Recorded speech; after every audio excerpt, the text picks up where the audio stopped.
We good?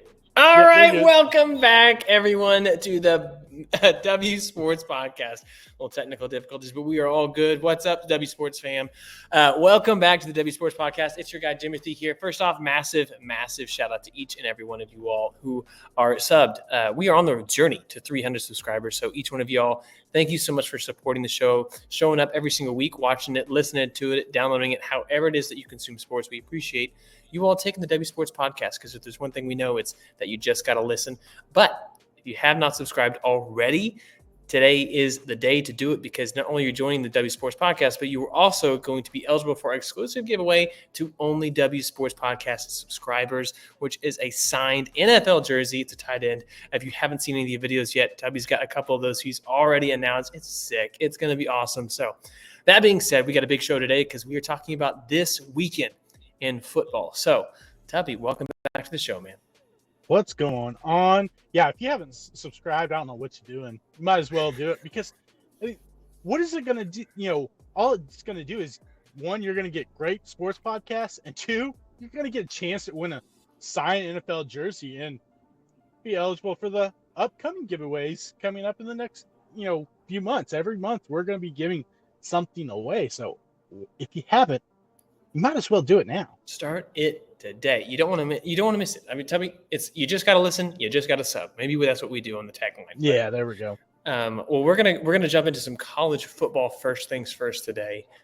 I'm going to say some really good matchups. I don't know that the hype is there some of the weekends, but there are some really, really good matchups. I'm excited about one in particular. We're definitely going to get to it, but let's start with this year's Ollie Gordon. We got Boise State at UNLV. This is a big matchup. Both of these teams have actually been in the media quite a bit this year for, I'm going to say, different reasons, but they both have been prevalent. Yes. Both are on a good start. Tell me, this is the first game we're going to look at. Who do you have in this game? It is in UNLV, just to let everybody know.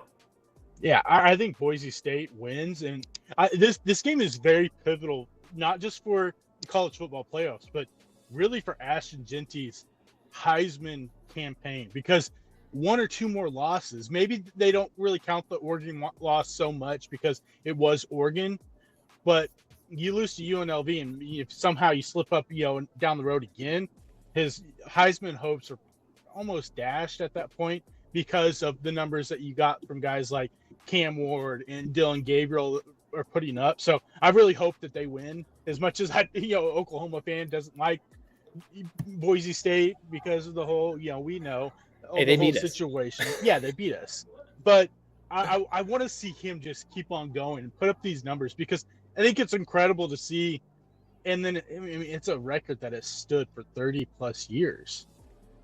Yeah, well, I don't know if he's going to break the record. It's still a long season. They're only halfway through. Tonight is the game as we're recording this. It's Friday, so who knows what's going to happen as we release this. But I do like it. I do feel like if Heisman candidate, it's pivotal. He is literally this year's Ollie Gordon, but a little bit extra. And the biggest difference is really outside of Dylan Gabriel, there is not a clear guy that is like, this is a Heisman candidate at this point. We've seen Manewers have talked about it, even Arch Manning at different times. Jalen Milroe, I don't think you can say he's there anymore. There's just way too much in the air. Even Jackson Dart hasn't been good. So the door is open, but he has to run through it. And who better to run through it than him? I'm just saying. Yeah, yeah, absolutely. I mean, if you got anyone that you want to run through something, that's the guy you want to run through it. Maybe outside of Derrick Henry. Yeah, 100%. Let's talk about Ohio State hosting Nebraska. This was I have a couple things about this game in particular, but this is an early kickoff. Nebraska's coming off an absolute drubbing, whatever you want to call it. I don't know what the right phrasing is, last week against scorching hot Indiana team. But Ohio State comes into this, still one loss. They're favored by 25 points. I'm guessing Las Vegas saw last week's game, but I don't know. I think they're going to bounce back. I don't know if they'll win the game, but I think they're absolutely going to bounce back. It's Matt Rule. Matt Rule's going to get them right. It was a bad freshman, game from a freshman quarterback. And I think this game will even mean more because it is Ohio State. He was committed to Ohio State, then flipped and went to Georgia. But I think this game's going to mean more to Dylan Raiola. And I think they're going to go out there. I think they're going to make it competitive, but I don't know if they win the game. But I think they keep it closer than the 20 plus points that they're giving Ohio State right now. Yeah, I do think Ohio State wins, but yeah, give me Nebraska. This is not a betting podcast, but I don't see it. I don't think I almost said Kyle McCord. I don't think Will Howard is that type of quarterback, and I don't like the offensive line. So I think this is going to be a classic Big Ten matchup. And you know what? I know Indiana was steamrolling last week, but just maybe, Nebraska had their eyes set on this week anyway, and their mental focus. So I don't know. I think, like you said, Matt Rule's got this team rolling, and I think it's going to be close. One, maybe a 9-10 point game. So I think we're both on the same page. I figured that's what it was going to be, but just want to throw that out there. Here's the game I'm excited to watch. So we got Notre Dame Fighting Irish versus the Navy Midshipmen. So let's go. This is my upset of the week for the record. Give me Navy all day in this game. I hope I didn't just jump the gun and took what you were going to say. I feel like I did. No, I honestly, I wasn't, going to say any upsets or whatever this week, but I agree. I think Navy wins this game. I think the way Navy and Army are going right now, they're two teams that you don't want to play. One, because they have figured out to somewhat pass the football, which is not something that you have seen in past years from Navy or Army. And it brings a different wrinkle to that triple option that no one's really expecting. So now they have to really respect the fact that they could potentially throw it over the top of your head.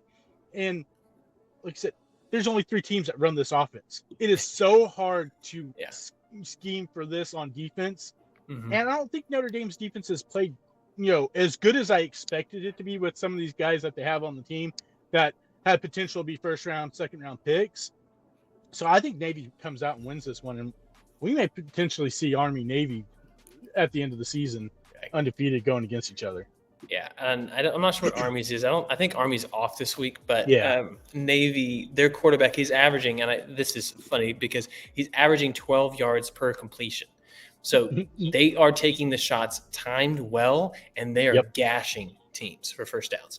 So just throwing that out there, you got to keep your head on a swivel when you're playing against Army and Navy this year.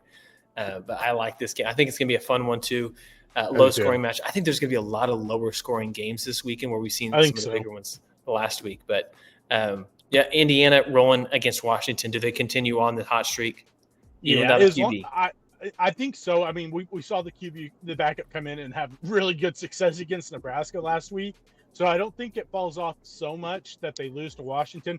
I'm not really big on what Jedd Fisch is doing there right now because he is having to really integrate a whole new team because that team completely got gutted from the draft and from Kalen DeBoer leaving. So I don't think it's going to be really a close game. I think Indiana comes out with the win and continues the streak. Yeah. This is just a quick question. Do you think Oklahoma keeps it within 3 scores? Absolutely. You think so? I think so. I think that the numbers that they got, was it 20 points? It's 20. With Ole Miss's offensive line, the way it has played this year, I think Oklahoma's defense is going to be able to put enough pressure on Jackson Dart. Their run game hasn't been super explosive this year without Quinshon Judkins. Parrish has played good, but I don't think he's really filled the shoes like they were hoping. And so I think that it'll be closer. I don't know if Oklahoma will win, but I'm not counting them to get blown out again. I mean, last week, if you take away the 2 return for touchdowns, essentially that defense gave up 11 points besides the 3 turnovers where they scored, the quick touchdown because they got the ball on the 15-yard line after the first interception. Yeah. And then the other one they turned over on downs, they kicked a field goal. So honestly, I only give 11 points, against the defense. So really, I mean, Oklahoma could have only lost that game by 1 or 2 points last week. Isn't that crazy? And then people just don't see it because it looks like the defense wasn't good, but you are 100% right. The defense was much better than advertised. I think they keep it close, or I'm a little nervous about the 3 possessions. We'll see. But I like your points, very well proven. Big Ten matchup, number 1 Oregon hosting Illinois. It's a 2:30 game, but it's in Eugene. Who you got in this one? I think Oregon's just going to roll. I mean, Illinois, they've done – Brett Bielema has done a great job with this team. The last 3 years, done a really great job with them. But Oregon, I think, is just on a different level right now than maybe anyone in college football. That they're going to be hard to beat, no matter who you are. Yeah, Illinois only loss was to Penn State at Penn State. but they couldn't run the ball. And I think that's going to be the Achilles heel. If they can't do things like that, and just watch out for Oregon to really control the line of scrimmage, which they have done, and then also to be efficient, which is just a nightmare. You're not winning in the trenches and you're not stopping the efficiency. So I agree with you on that one. I think they continue on. It's not going to be one of those another back-to-back week where number one team loses. So here's one that it's two ranked teams. I don't think anyone's nearly as hyped as what they are now as what they were 2 months ago. Missouri is at Alabama. Combined 3 losses so far this year. Alabama has just not been playing consistent football. Mizzou had to get their quarterback back from the hospital in order to scrape by a win. Do you want to pick this game? No. All right. Well, then don't. Yeah. I honestly, I don't know where this game to me is just a complete toss-up because I don't think you know which team for either team is coming out to play. If it's the second half of the Vandy game, Missouri, maybe they have a shot. Or is it going to be the Alabama first half that played against Georgia? Yeah. We don't know what team's going to come out. I think Alabama probably wins this one, but I don't really care to pick this one because honestly, I have no clue. Yeah, no, I'm the same way. I think Alabama should win it, but I think it's it's disappointing. These two teams had a lot of hype coming into it. We got Texas at Vandy. Does the loss hangover continue on for your Vanderbilt Commodores, W? Vandy is going to keep it close, but I don't know if they win. Okay, no, I got Texas winning this game. They're going to bounce back. But, yeah, no, I hear you on that one. I like the way you sold that, though. That was Vandy. All right. I want to pick Vandy. I want to pick Diego Pavia because it's such a great story with how bad Vanderbilt has been in the last 50 years. But I just don't know if they can do it. But, hey, you never know. Maybe Texas has a hangover. Quinn Ewers did not look good. Arch Manning didn't look good. Maybe they have a hangover and, slip up. We have seen this Vanderbilt team play good against some really good football teams. Oh, yeah. I know. And then, so, like you said, I think you said last week, they're not sneaking up on anybody anymore. And that's not anymore. So, all right. The last ranked matchup, we got LSU versus Texas A&M in College Station, Texas. But who you got in this one? We got a rolling Texas, or both teams have really just ride the ship, it seems like.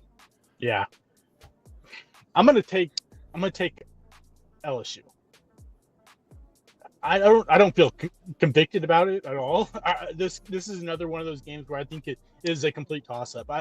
Both these teams are playing a lot better than I expected them, but I think the big key is LSU has somewhat figured out their defensive problems, and their defense has played pretty good the last few weeks. Look what they were able to do with Ole Miss and really slow down that Ole Miss offense. I think that they'll pull out the win, but I think it's going to be a really close game. Yeah, no, I think so too. I'm going to go ahead and pick Texas A&M because it's a close game, because it's at home. Watch, Texas A&M's going to get blown out, but whatever. I don't care. Either way, it's fine. As long as they beat Texas at the end of the year, I'll be happy. Yeah. I think they will be too. All right, let's move on to the NFL. If you're cool with that, Tubby, we had the great news was we had some people come back from injuries over the last 2 weeks. Nick Chubb, Puka, we also had Cooper Kupp. I mean, it was so nice to see some of these guys back again. Obviously, last night's game, the Rams hold off the Vikings, who have lost 2 in a row. People are already saying either one, that the Vikings got hosed on that call. But listen, it's a long drive. I don't think you can blame the refs for that loss. You were not in a position to win that game at that point. That's all I'm going to say about that. Was it a face mask? It was absolutely a face mask. Some people are like, no, man. But I don't think you can blame it on the refs, unfortunately. Like, that sucks, but you can't. No, in real time, I thought he grabbed the shoulder pad. I honestly did. And so when they were like, oh, it's face mask. Well, they re-showed it, and I'm like, okay, absolutely. But I will say, go back to a couple of podcast episodes ago. Or maybe been just last week when we talked about the Lions-Vikings. I said they're going to lose to the Lions, and this is going to be the turn where the Vikings start going down. 2 losses in a row. Just saying. Just saying, you got to listen. You got to listen, people. So we're going to talk Bucs Falcons. Does Baker Mayfield and the injured Buccaneers, do they patchwork it together? It's going to be Baker Mayfield to Sterling Shepard, going to give some Sooner fans some just, oh, man, that's nice. Sooner magic. I think they win. I still think they win. I think Baker is on. Baker is on right now. Yeah, they got beat up a little bit in that game against the Ravens. You lose your top two receivers, but it's hard to stop a quarterback when they are on when they're as hot as they are, like Baker is right now. And the Falcons haven't really been great the last few weeks. So give me the Bucs to take the lead in the NFC South. Yeah, I will say, though, this is one that Tampa Bay, it's almost a must-win. I know that's crazy to say right now, but if they lose, they'll be 1-2 in the division, and Atlanta will be 4-0, meaning, I mean, it's just does not look good for it when you look at the division. And this is a weaker division. When you have injuries, you got to win this weak division. So I like the take. So Eagles, Bengals, both of these teams have been a little bit underperforming, but we've talked about this last week. It looks like the Bengals are just going to roll their way against some weak opponents. Is this another one of those where we're going to look at this on the recap on Tuesday and just say, like, they won again. They took care of business with a bad team? I think they should, but I think Saquon's going to have a massive game against this porous run defense that the Bengals throw out there. So it'll keep them in, but the Eagles' defense is equally bad, especially in the secondary. And I think Jamar Chase, T. Higgins, if he plays, and Joe Burrow are going to kind of have their way with him. No, I like that too. I just really feel it. One, it's absolutely crazy that we are saying the Eagles are not a good team. Like, they're all good. Yeah. They're just so inconsistent. They don't have passion. Yeah. It's just so weird. Yeah. But maybe it's par for course if you are an Eagles fan. Yeah, definitely. So let's move on then to the Colts and Texans. These are two quarterbacks who Anthony Richardson, we've been saying this for 2 years now. Let him just marinate. Maybe he'll get better with some time and seasoning, and he won't just throw the ball. He'll actually be a passer. He already can run. He's a heck of an incredible athlete out there. It's insane. Yeah. And he can throw the ball with ease, but he just is not accurate yet. And then you have the Texans who are at home coming off of Stroud was terrible last week. Yeah, he was. 86 yards passing, looked like week one Caleb Williams, but Mixon looked good. So what should we expect in this game? I think they're going to smoke them. I think the Texans come out and they just drum them. I think that last week put a bad taste in their mouth, and C.J. Stroud is not going to have two performances like that in a row. Oh, I agree. Yeah. A division game. This is a big matchup too, because the top two teams, the bottom two teams are trash. So they're going to be duking it out all year long. And the defense for the Colts has been stingy enough to keep them close. It'll just be like, can you slow down this really good Texans team who last week was, in theory, slowed down on the passing game? I don't see it happen. I think you're right. Bears and Commanders, two young teams. We got number one and number two. Let's go now. We hope we get that matchup. I know. Hopefully Jaden Daniels is healthy enough. We all want to see number one versus number two. So if it is, I'm going to give the edge to the Bears. Honestly, I think the way Caleb Williams is playing right now and the way that defense is playing, if Jaden Daniels isn't completely healthy, it's going to take away a big weapon of his, and it's his legs, because they're not going to want him running the ball and taking a shot to those ribs and potentially worsening it, and then down the road it costs them potentially the division. Yeah, what's crazy is they are number one. The Commanders are number one in point differential so far in the season. I know they played 7 games. Some people have only played 6, but still number one at that is incredible. And a lot of that has to do with Jaden Daniels. I also am going to pick the Bears, which is crazy. That's the best division in all of football right now, is that NFC North. Every team is 4-2 or better. Every team is 40+ or better in the points differential column. I mean, Caleb Williams looks like he's piecing it together. He hasn't put it all together for a long time, but he's doing what we hoped he would and expected. So hats off to Bears fans. You guys deserve this. And then finally, if this was, I don't know, the 80s, or 90s, this would be absolutely incredible. You got Sunday Night Football, Cowboys, 49ers.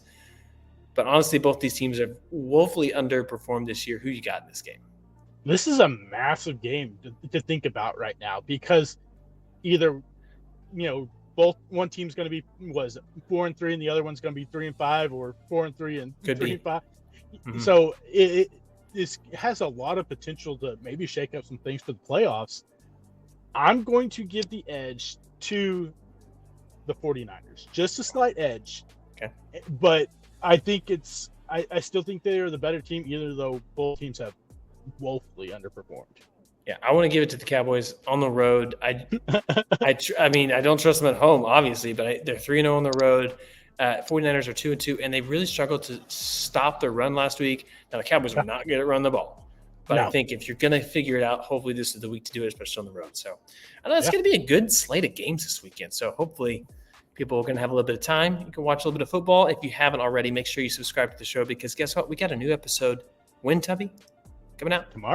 Tomorrow, that is right. And we're going to go ahead, talk a little bit of World Series and fantasy advice. So make sure if you haven't already, again, subscribe to the show. We're on the journey to 300, and maybe you will be the winner of our first giveaway that we have this October. So we appreciate y'all listening. Till then, we'll see y'all next time. See ya. See ya.